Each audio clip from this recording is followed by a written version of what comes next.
সামনে যাও।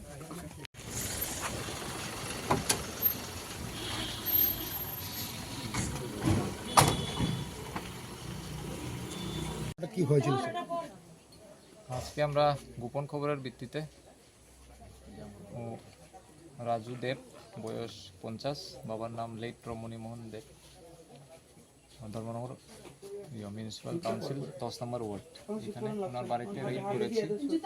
রেড করে একটা অটোমেটিক পিস্তল, যেটা পিস্তলের গায়ে লেখা আছে 7.62 রাশিয়ান মেড সম্ভবত, আর 10টা লাইফ রাউন্ড, একটা ম্যাগাজিন আমরা উদ্ধার করেছি ওই বাড়ি থেকে, আর 2টা মোবাইল ওর অ্যান্ড্রয়েড মোবাইল সেটাও আমরা সিজ করেছি। আর এটা আমরা একটা কেস নিচ্ছি ধর্মনগর থানাতে, আর এটা তদন্ত চলছে আর কি। এই বন্দুকটা কোথা থেকে আনা হয়েছিল? প্রাথমিক জিজ্ঞাসাই তো বলছে দিমাপুর থেকে নিয়ে এসেছে, এখন তদন্তে বেরোবে কোথা থেকে নিয়ে এসেছে, কিভাবে নিয়ে এসেছে। স্যার কারণটা কিছু জানা গেছে, মানে কি কারণে এই আগ্নেয়াস্ত্রগুলি আনা হয়েছে? এটা এখনো জানা যায়নি, আমরা এখন প্রাথমিক তো স্টেজ খুব এখনো জানা যায়নি, আমরা তার ইন্টারোগেশনেরও সুযোগ পাইনি এখন, তখন জানা যাবে ইন্টারোগেশন করে।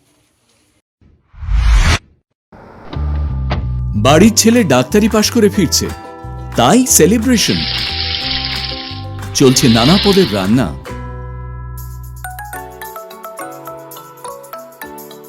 শেফদের পছন্দ সিস্টার মশলা, যা মডার্ন টেকনোলজি এবং স্বাস্থ্যসম্মত। টেস্টিও। ইনি ডক্টর না সিস্টার?